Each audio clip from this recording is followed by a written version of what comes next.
Welcome, everybody, to another episode of the Gio and Joey Show. We have a special guest today, Brent Orrell, and I'll let Joey introduce him. But, Joey, how are you doing today?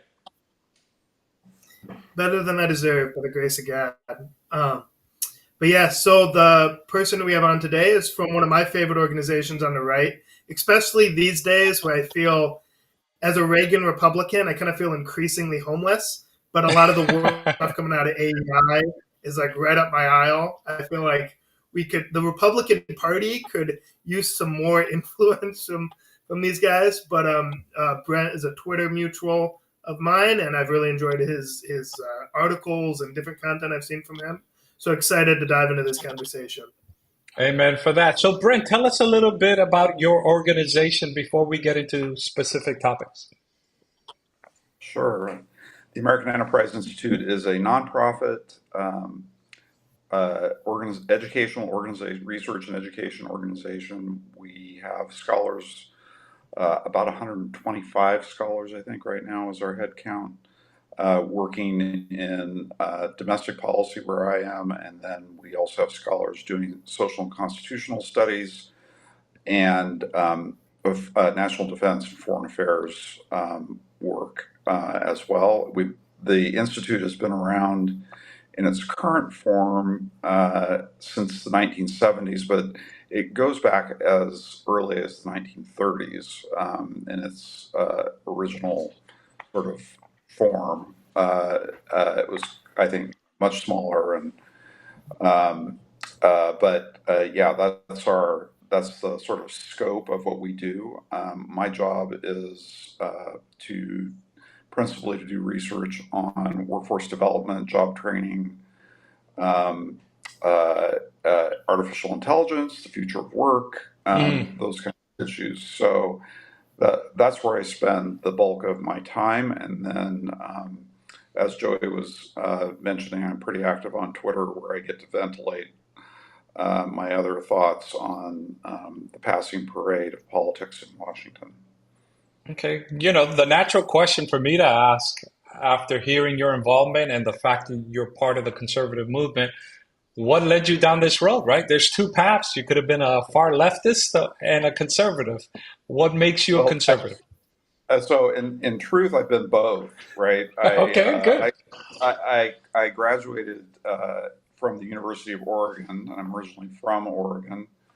Grew up out there and came to DC. I would say a fairly standard issue uh, progressive Democrat. I mean, we didn't use those words back then. Hmm. Those are just I was just your regular college student liberal Democrat. And then I got to DC and started working on Capitol Hill and got involved in the policy conversation and I found myself working on poverty policy Hmm. with on Capitol Hill actually, and um, and in my study of that, what I found was that the programs that we were relying on to support people from disadvantaged communities weren't working as well as they should. Hmm. And I began to sort of question whether we weren't in need of different ideas and new ideas to help move the needle on poverty and increasing well-being among low-income populations. And that was really the beginning of my transition from the Democratic Party to the Republican Party. I worked on the Hill for about 14 years. 7 of those years were actually with former Senator Sam Nunn from Georgia, and he was sort of a centrist Democrat. He would easily pass for a normie Republican these days, I think. And so that was my point of departure. I just didn't Hmm. see that we were getting as much as we should have from our investments in trying to assist the poor. Okay. That touches a personal history of me. I grew up poor in the South Bronx.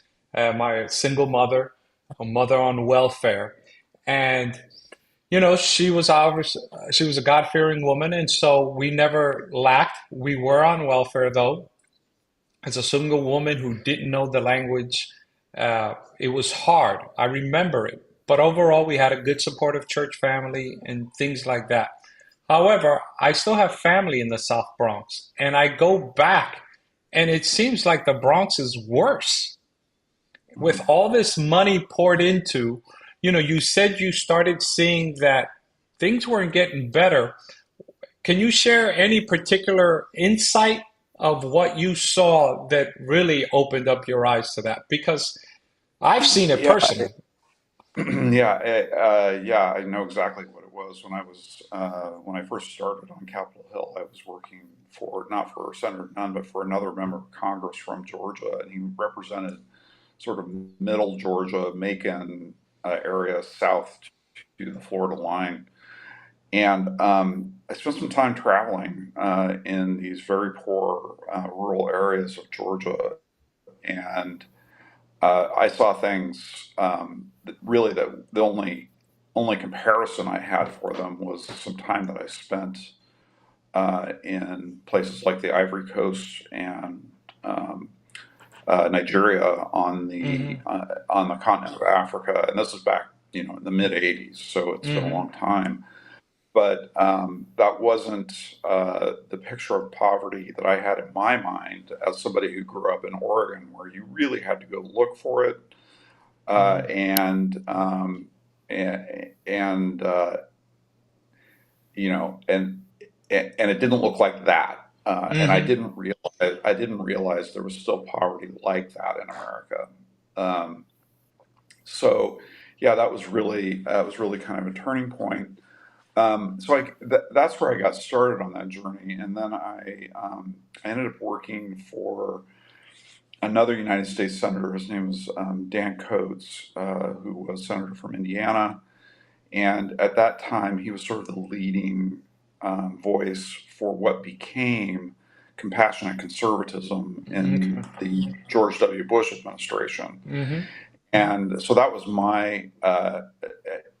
that's when I really got engaged. Okay, or how do we reshape policy? It's one thing to know something's wrong; it's another thing to have some ideas about what we might try differently. And and then I was in the George Bush administration for a total of 8 years, actually, almost the Hmm. entire time. And most of that was spent either on the faith and community-based initiative that he launched, or at the Department of Health and Human Services, working on in the human services side, which is a massive uh, agency called the Administration for Children and Families, and really, sort of getting in up to my neck in terms of American welfare policy. Hmm. What would you say to the people on both sides of the aisle who feel like, man, things just don't seem to get better? Well, I think they don't get better. There are some places in the country where it really seems to be resistant. I mean, you talked about the Hmm. South Bronx, which has been on, sort of everybody's list of places that have, deep entrenched poverty Hmm.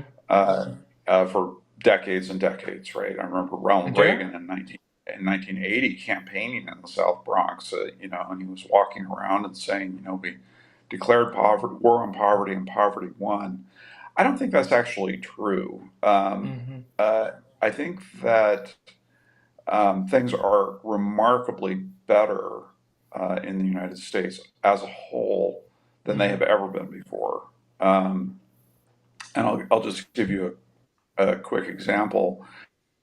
60, about 30% of Americans, so almost a third of the country, was at or below the what's called the consumption poverty level. Consumption poverty is I do not have enough resources to care for myself in terms of the basics: Hmm. housing, food, medical care. We have that. Translating that into today's population, that would be almost 100 million people. And that would, if we still had that level of poverty. Yeah. However, because of sort of the massive, sustained economic growth that we've enjoyed since the 1960s, combined with a much stronger safety net than we had at that point. There was no Medicaid program, and no Medicare program, and most of the poor people in America were elderly. Hmm. And so we created and we strengthened a safety net program that works, actually, at the alleviation of that kind of really severe poverty. It's now about 3% of the population, so it's been a 90% reduction. So I think Reagan was wrong about that. I think we declared war on poverty and we won, but we didn't win everywhere, and we didn't Hmm. win for everyone. And that's really getting that last 3%, and then moving those who are near that consumption poverty line up is a different challenge, than the one that the country confronted in the 1960s. And it's much harder to do, because, in my own view, it's not just about the economics. It's about things like family formation, Hmm. which, Hmm.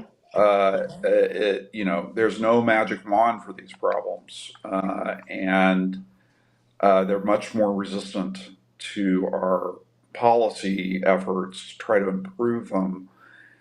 And so that's proven to be a really great challenge. So when you look around and you see the South Bronx and you see Appalachia, and you see the Central Valley of California, and you see, just the Ozarks, there are Hmm. places in this country that continue to really, really struggle.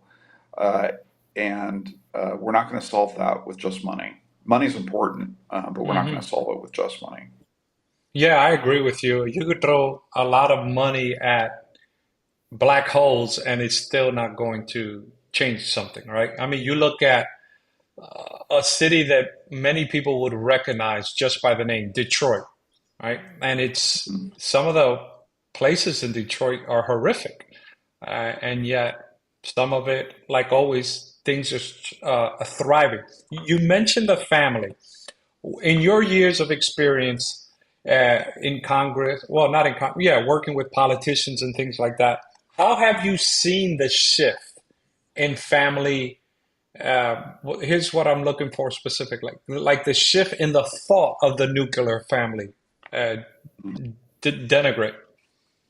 Yeah, I mean, I think, there's it's not 100%, but it's a pretty broad agreement, 70-80% agreement, probably, on the idea that children do better in two-parent households. Hmm. Uh, if that's the launching pad, for success in life, is being in a two-parent household.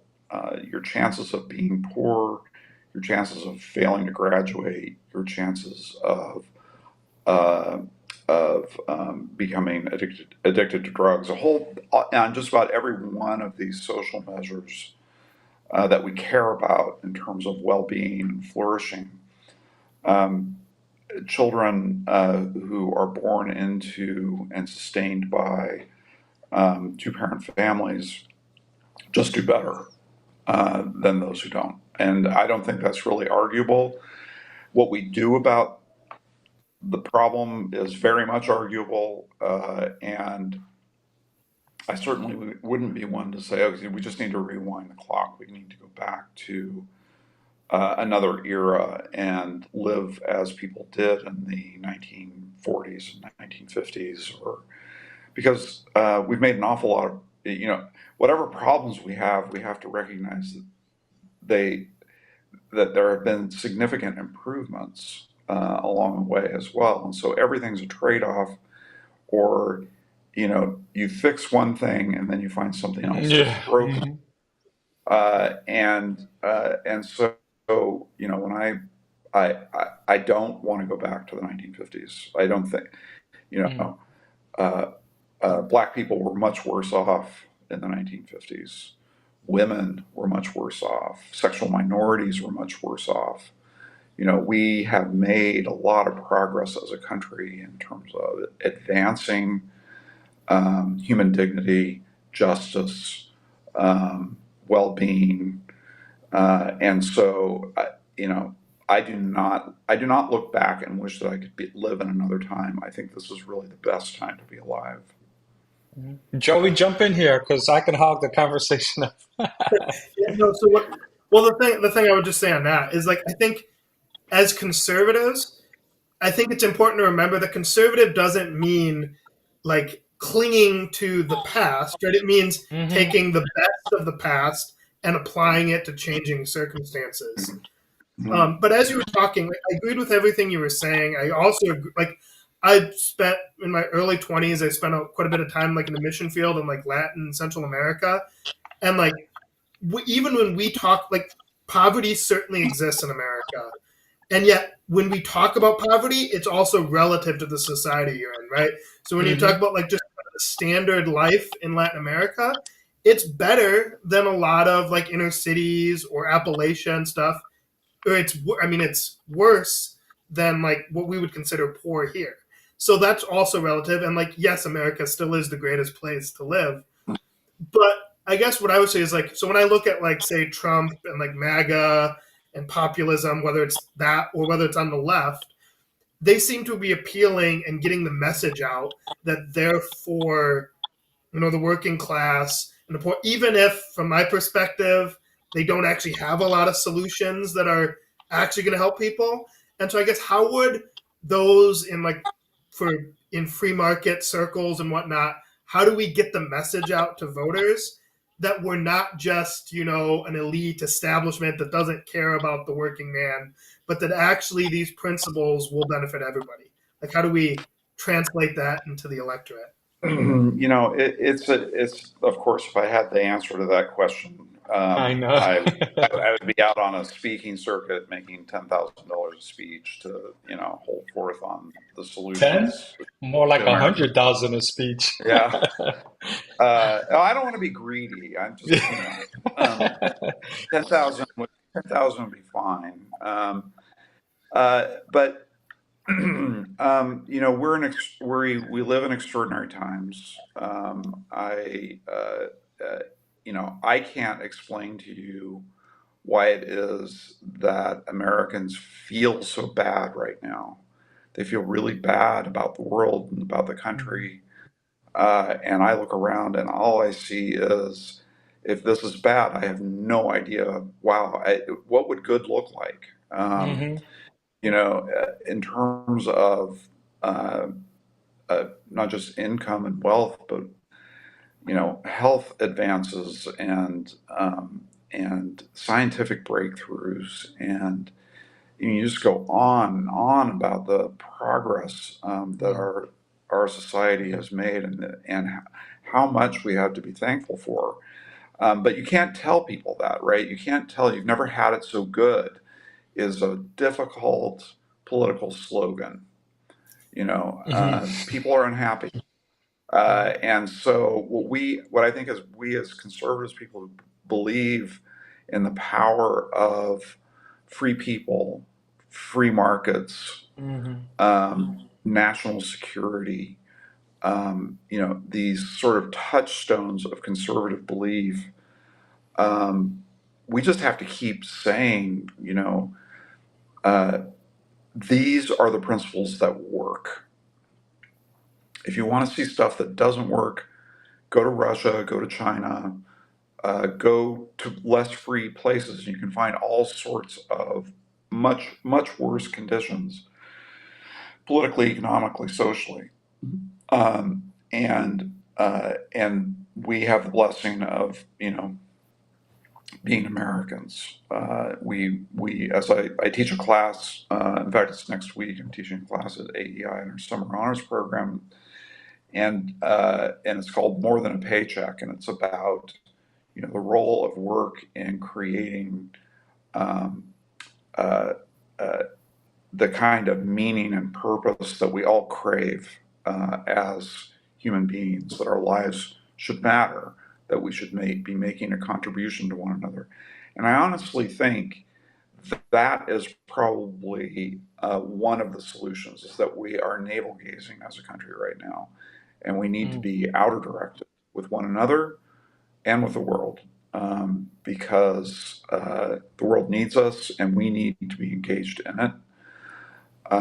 And what I tell my kids in my class is, look, you won life's lottery when you were born in the United States. If on Maslow's hierarchy, where you have sort of food and shelter and warmth at the bottom and self-actualization at the top, your problem is up here at the top. It's about self-actualization. It's about meaning and purpose, not about, will I starve to death or freeze to death. And that's just because you don't have to worry about the stuff at the bottom doesn't mean that life is easy. Self-actualization is actually very hard. My own view is that one of the big problems we're having right now is that we've satisfied all these material needs, and yet people are still hungry on the inside. And until we fill that meaning gap in our own lives, until people sort of unravel that problem, figure out what their purpose is, I don't think we're going to be able to solve the unhappiness problem. And there's no amount of economic growth or government programs that will solve it for us. These are existential questions, and we're not used to grappling with them. Let me ask you a question. Well, go ahead, Joey, because I've been monopolizing the conversation. No, I think what you said there is exactly right.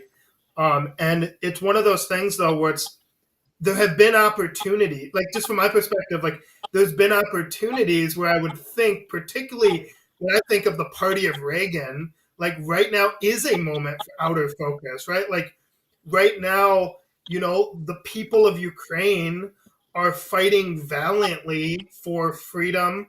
When I think of, growing up, learning to love and respect Reagan, right? There's a reason why two great Republican presidents have statues all throughout Eastern Europe, both George H.W. Bush and Reagan, because they stood for freedom, they stood for democracy, and it was this thing that was bigger than us. So, like, yes, and like it matters. I'm trying to formulate this the best way, but like, because the other thing was like this. So there's that you'd think, okay, that gives us a chance as Americans to stand up for our values. But then the other thing that's boggled my mind is the stuff that's going on with like SpaceX and Blue Origin. And I remember watching like different newsreels from the '60s and stuff of the moon exploration, and everyone is glued to their televisions.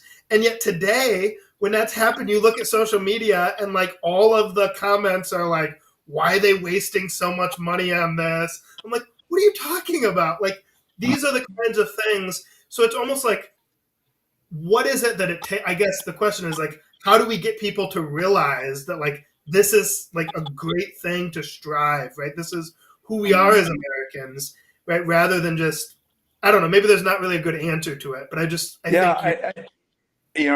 like I said, I think we're in extraordinary times. I think there's just a tremendous amount of cultural, social and cultural change going on that's very unsettling, and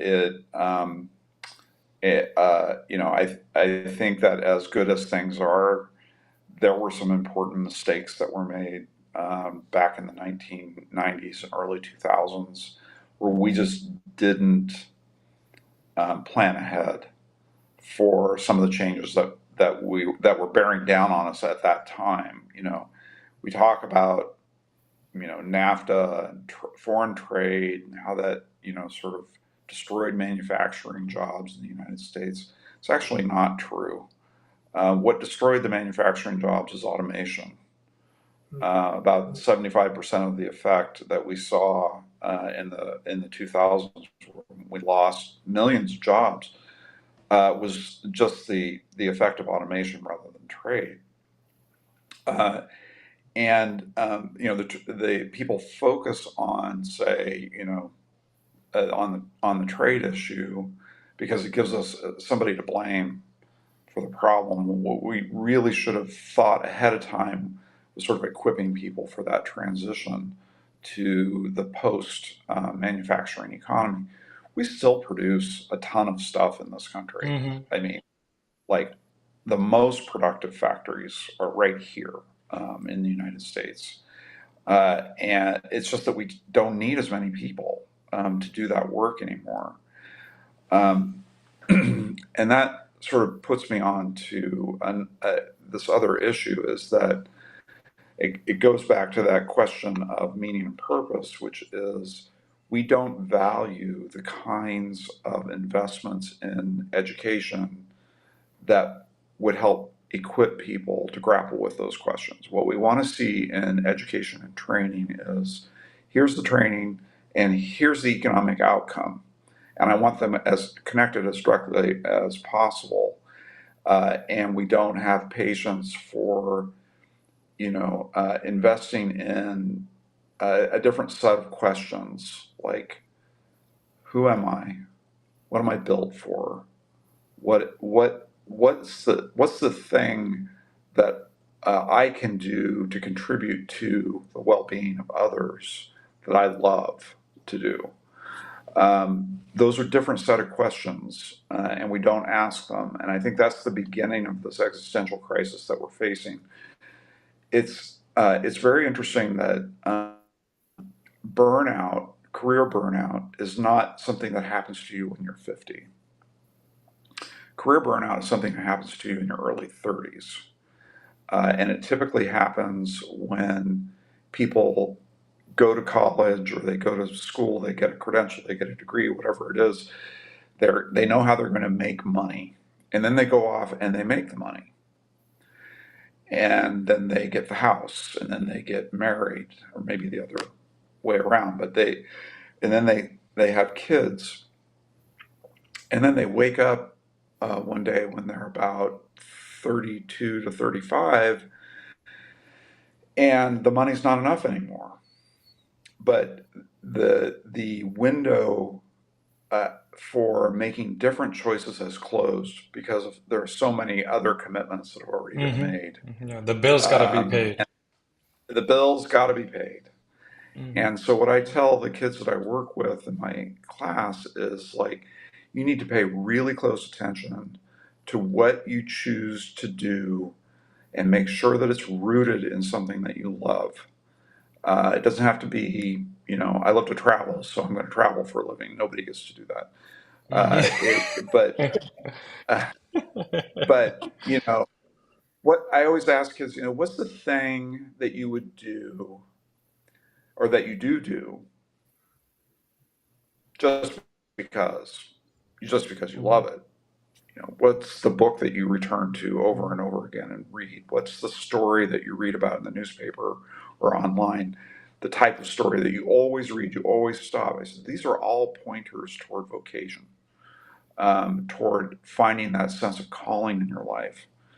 And I think that if people take themselves seriously, like, they're here for a reason, and they take themselves seriously, they're going to wind up having a much better chance of finding that vocation, and of finding that satisfaction that prevents that existential crisis from happening later. Um, so that's my kind of take on this: is that Hmm. we're overly pragmatic as a people. Everything's got to be, uh, you know, uh, connected to economic outcomes. All of our Hmm. education has to be connected to economic outcomes, and we never allow ourselves or our kids a chance to ask the deeper question of, who am I and why am I here? Well, I think social media tends to hyperventilate that, because they see, you know, a lot of people, long story short, there's a plane in LA that people can rent to pretend they're on a private jet. And that puts people, thinking, oh man, my life is short. You being involved in politics and around politics. I remember a time not too long ago when there was civility in presidential debates or even in local debates for the what's changed? I mean, we just saw the recent debate here, Well, and we can't blame it all yeah, on Trump. right. No, Trump is very much a symptom uh, of a deeper problem that we have. I mean, politics has never been an easy business.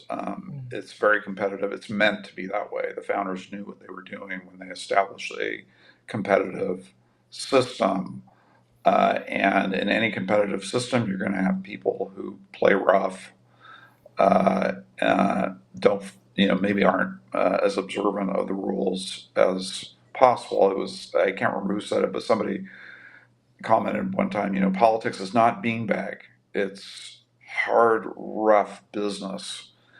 And so we can't expect uh, it always to be everything that we would like it to be in terms of civility. Obviously, things have deteriorated greatly because we've never seen the kind of behavior um, that we're seeing right now, at least in living memory. We've never really seen this kind of behavior among our elected officials, and it's a reflection, right? Yes. Congress is.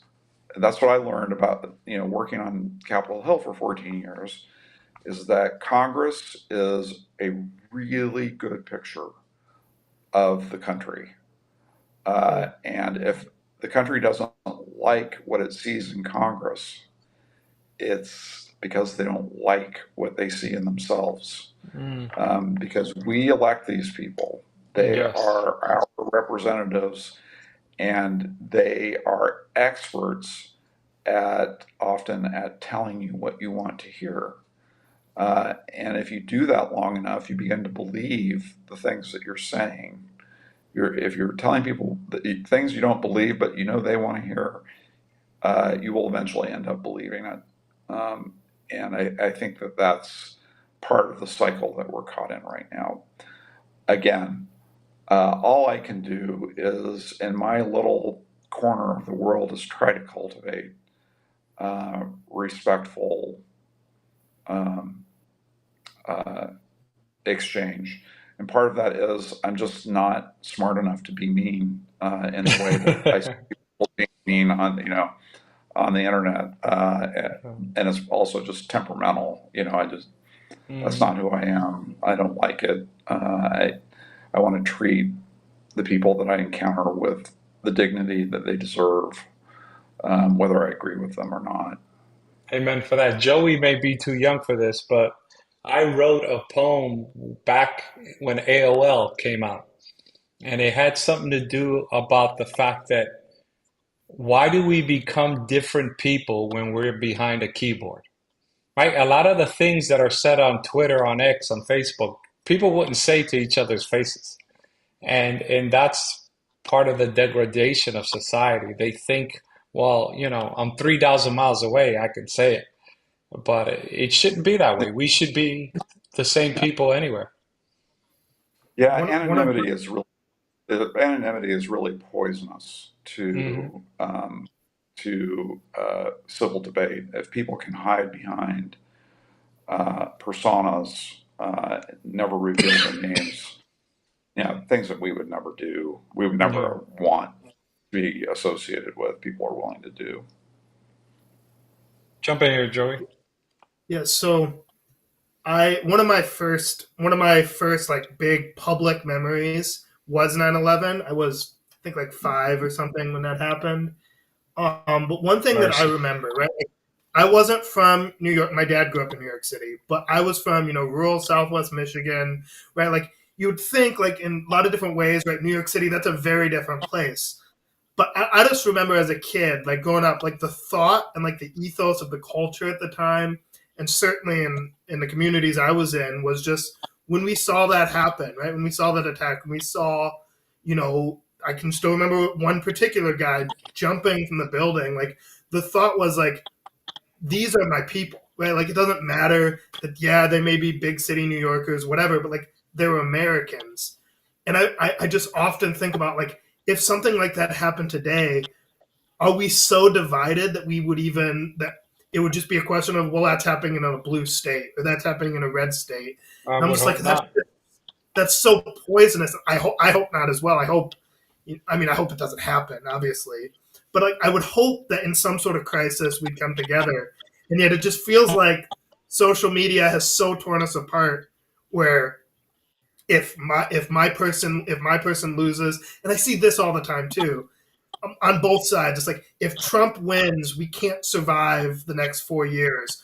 Or then you see at the other side, if Biden wins, we can't survive the next 4 years. It's like, I don't know. I don't like either option, but I think the constitutional system will probably make it through 4 years of either one. But I think the more we talk about it that way, it increases the chances that we don't. And so I feel like we've got to find that way to restore that social fabric. So. Yeah. Yeah, no, I agree. I agree with you that the country is stronger than any one person, including a president of the United States. And our, it's a vast country for one thing, and it's got, deep, deep institutional strength that, I just hate seeing it tested in this way. It seems so unnecessary and so counterproductive.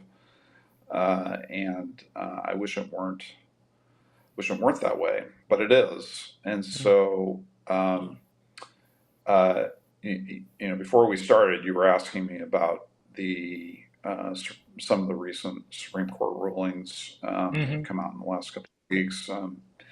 And in a way, I'm trying to be the optimist here.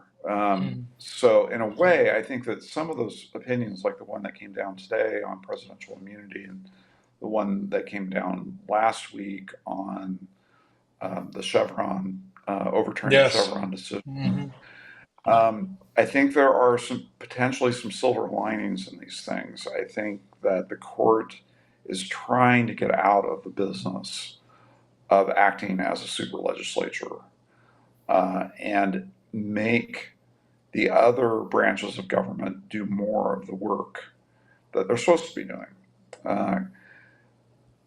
Congress has exercised very weak oversight of the executive branch for decades because it's so much work. I mean, the executive branch is huge. Congress is comparatively very small. It really needs to grow. Some discussions about increasing the size of Congress. Whether we do that or not, we certainly need a lot more expertise, professional expertise in Congress to provide the kind of independent judgment and oversight that Congress is supposed to exercise over these agencies. So I'm crossing my fingers that this is the beginning of a kind of a renovation of our constitutional order, a shoring up of some of its foundations, of getting Congress to stop behaving like a group of 10-year-olds and take their Yes. and take their responsibilities seriously as legislators and as people who are the representatives who are elected to make the system run. In the last decade,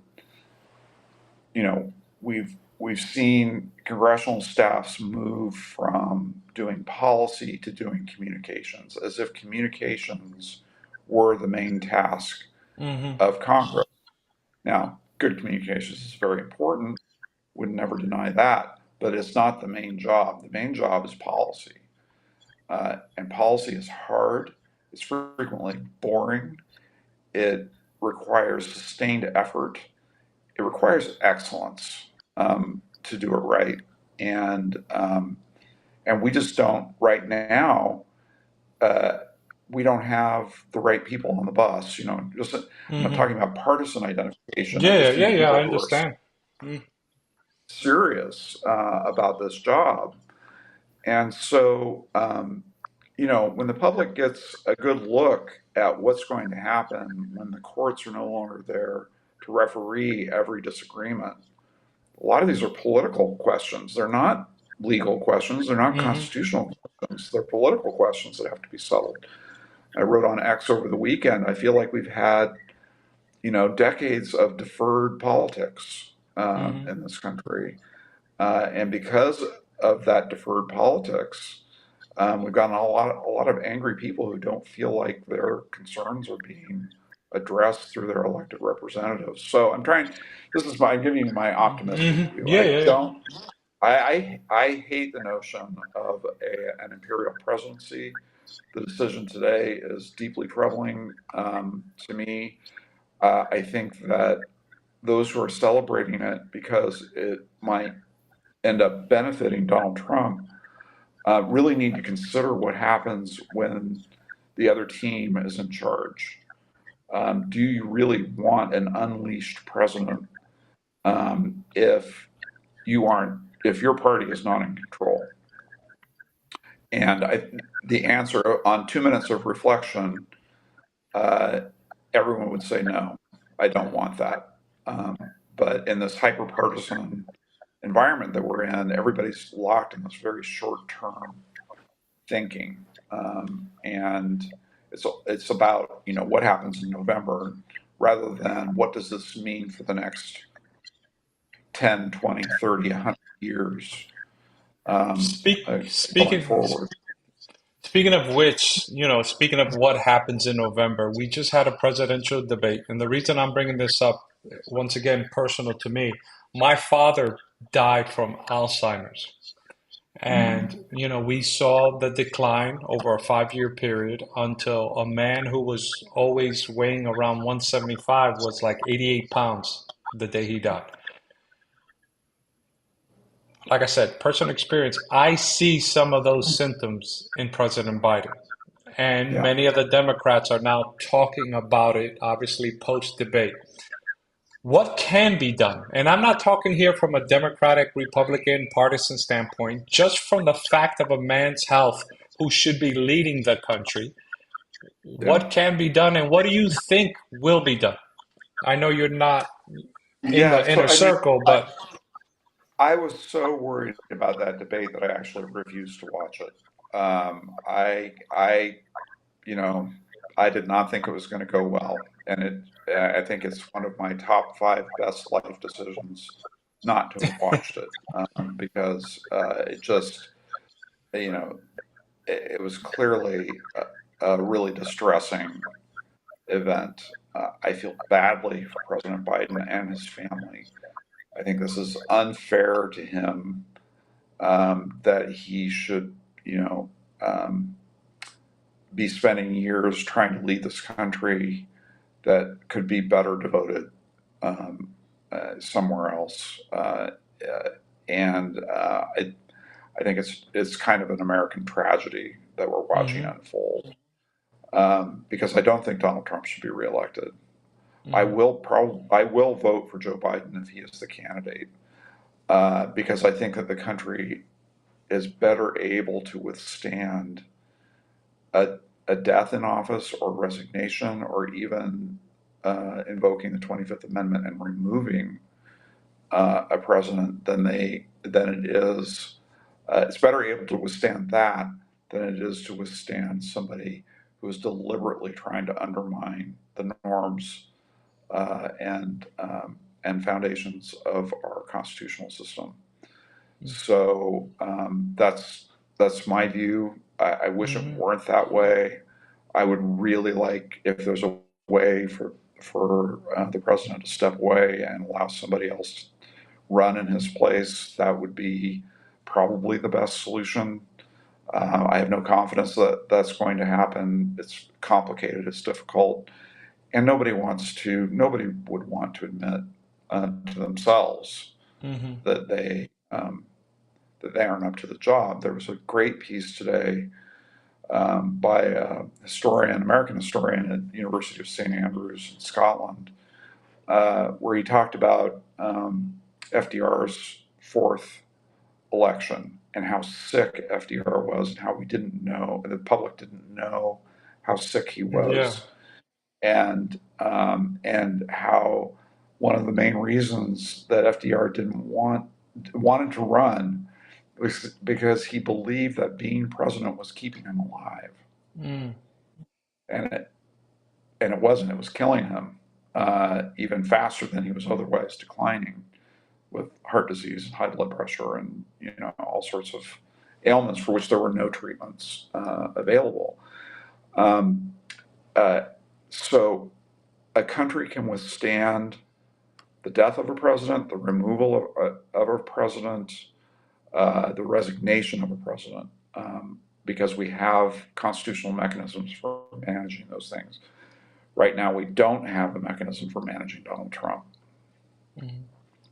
So, do you think if it came to that, that there are people with the fortitude to invoke the 25th Amendment? I think, yes, that there are. I think that if Biden were to be reelected, which I don't think looks very likely right now, but if Mhm. he were to be reelected, I think that there would be, there's enough. The difference between the Republican and Democratic Party, one of the big differences right now, is that there are alternative. There's still alternative power centers within the party that don't exist for Republicans. Everything is in the Republican Party. Everything's built around Trump, Mhm. and there's nobody who can say no to him. And that's not true in the Democratic Party. I think that there are enough people and enough people with their own standing to be able to deal with a situation like that.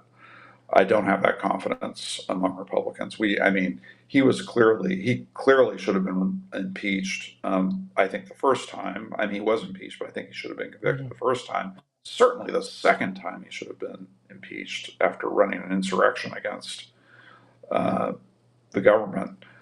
Uh, uh, but um, the Republican Party just won't do it. They're too afraid of their own voters. Yeah. What would you say to people that would say, though, that this Supreme Court ruling prevents, for example, if ex-President Trump is reelected, from going after Obama? There's an incident floating around the internet today to kind of highlight that point where Obama's DOJ, or no, Obama had four people killed by drone strikes, Americans. Not granted it was a mistake, but nevertheless it happened. People are convicted for, mistakenly killing somebody. What would you say to people who say this Supreme Court ruling would help doing that tick for tat, behavior to future presidents? Um, so, I mean, as far as I can tell from the ruling, I haven't studied it, but from what I Mm, understand, you know, anything within official duties, you, presidents have immunity from prosecution. So, a drone strike, even if it resulted in accidental deaths of Americans, would still be within official duties. So I don't think that that's really affected. okay. Again, I haven't studied. I could be wrong about Hmm. that.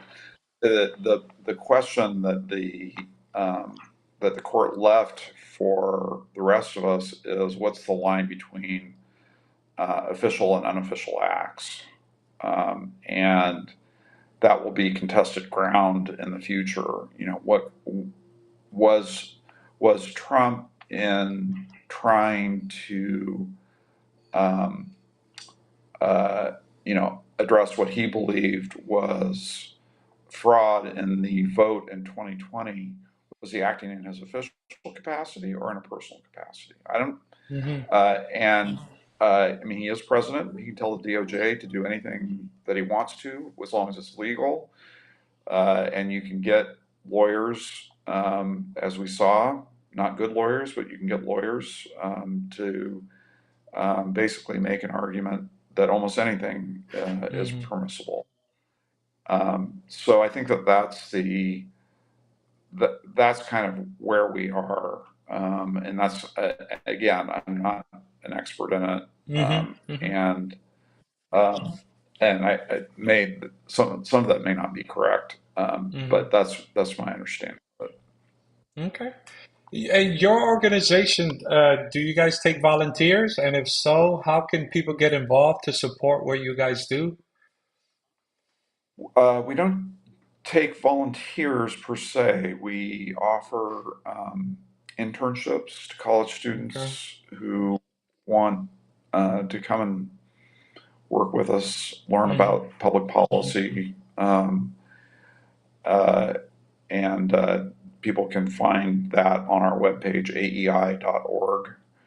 Um, and frequently, those internships are pipelines to long-term employment opportunities at AEI Hmm. for research assistants. But we're not we're a nonprofit, but we're not a service providing Yeah, nonprofit. We're, gotcha. you know, And what about if people want to connect with you on X or formerly known as Twitter? What's your handle? yeah, I'm always interested. It's at Orrell AEI. I think Okay. that's right. All right, we'll look it Um, up and we'll put it up. yeah. Joey, you guys Uh, are friends. Joey, jump in here. yeah. Oh, hold on, Joey. Oh, You're I think you're on mute. okay, go ahead. Oh, sorry. Kind of going off something you said, and by the way, I think the current election is such a fraught one that I don't blame people that are look like when they look at it and they don't like the options. People are going to make people in. I think a majority of the country is probably there, right? That just doesn't like the options, and like I'm certainly in the camp of the double haters, I guess is what they're called. Like, obviously I'm a Republican, right? If we had a Mitt Romney or almost anybody of the current crop that ran in the last primary, I would have supported, like hands down, right? Maybe with the exception of the current nominee and maybe Vivek Ramaswamy. But other than that, I would have supported any of them happily. On the Democratic side, if they had somebody like Fetterman, at least on foreign policy or something like that, personally, I can't pull the lever for either of these two guys. But like, I certainly know that people who are concerned, right? We're going to make tough decisions, and I think that's, But to what we were saying about the Democratic Party having more kind of institutional control, I think that's definitely true. Right? When they didn't want in 2020, they didn't want Bernie to be the nominee, and I think it was rightfully so. They kept that from happening, right? The Jim Clyburn came out and was like, "Yeah, no, we're going for Biden." So I've kind of been involved with like the Thomas Howes and the New Reagan Caucus, but like I guess what advice would you say to people on the right who want to build a stronger institution within the Republican Party for kind of more normal, like Reaganist, Bush Senior, Bush Junior, like that type of conservative politics? How do we build the kind of institutional groundwork that we need? I mean, I think that things like the Reagan Caucus are a prime example of how you go about doing that. I mean, you have to commit to a long-term project, and that long-term project has to be built around principles and core beliefs, and those core beliefs need to be rooted in a vision, I think, of that the founders first articulated in the Declaration about, that we are rights-bearing creatures that have to, with innate inherent dignity. We can't lose these rights. They can't be taken away from us. We can't surrender them, actually. They can be violated, Hmm. but they are immutable. And so out of that vision, of the human person, that's where our ideas of liberty, that's why liberty is important, because it's the only right way for a human being to live.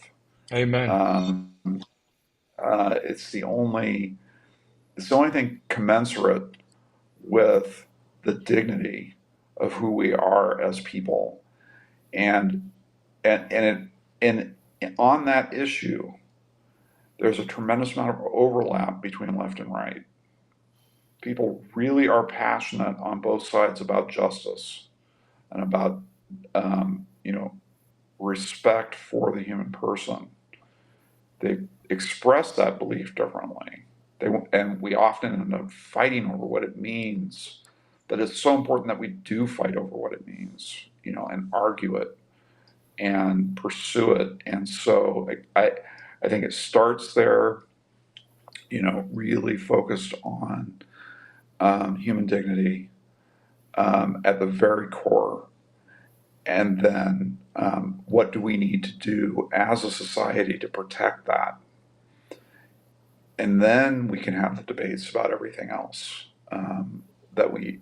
all the individual policy issues but we have to agree on that. Those principles, those ideas, staying attached to those things, I think is what builds for the long-term future of our country, is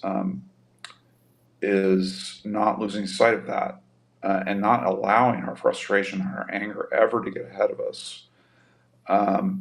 Dignity, I write and talk about this a lot, but dignity itself is both a motivator.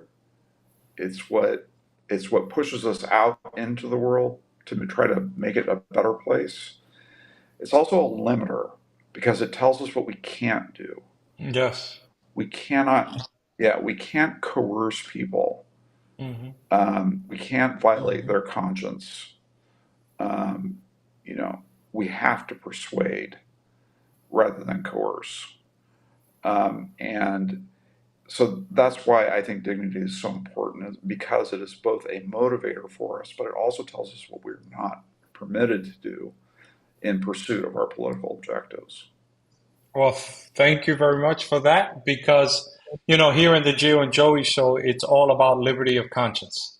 We want to fight for your ability to say things I may disagree with, but it has to be done through persuasion, through courteous dialogue, and to try to get to a mutual beneficial understanding for both of us. We are the United States of America. We are, like Ronald Reagan said, since Joey loves him and brings him up, right? That light on the hill, shining in the hill, right? And we need to hold things together. It may be a rough election, may be a rough next 4 years, but I think the Constitution is greater than, as you said earlier, any one president. And so Yeah. I want to thank you for being on. Go ahead, I was Joey. just going to.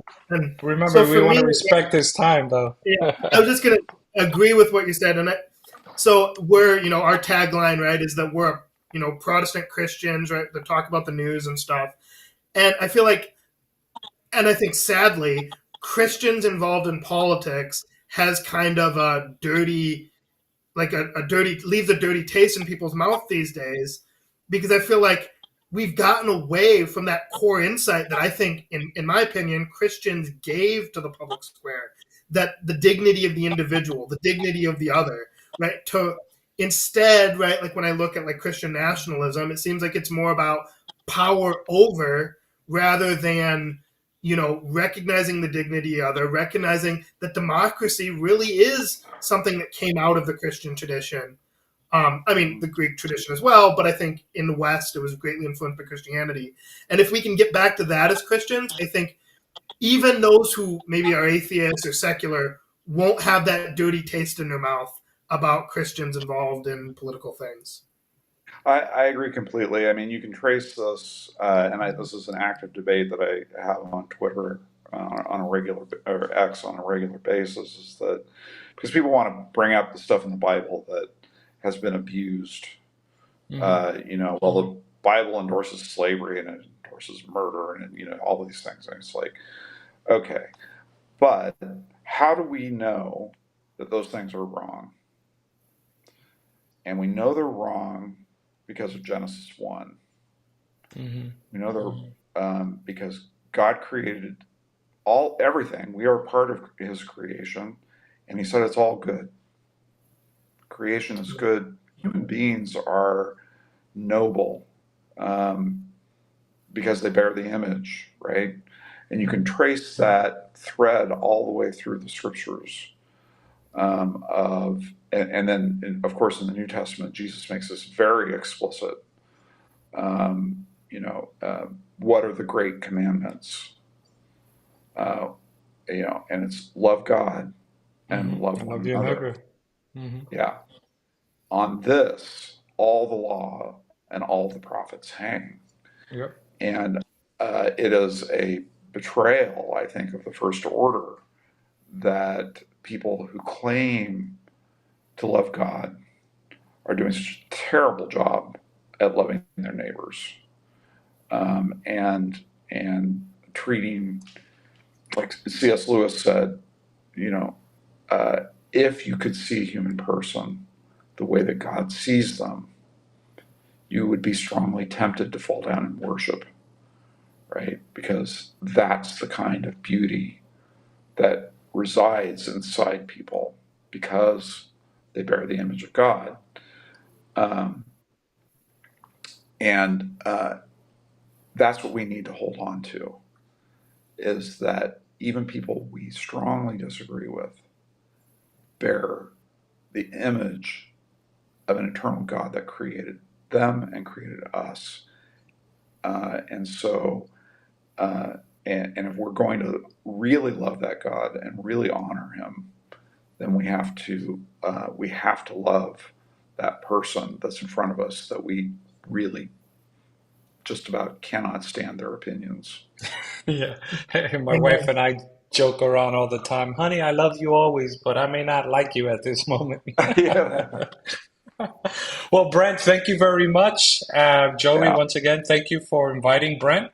And until next yeah. time on the Gio and Joey Show, be blessed. Stay on here while it goes dark for a few seconds.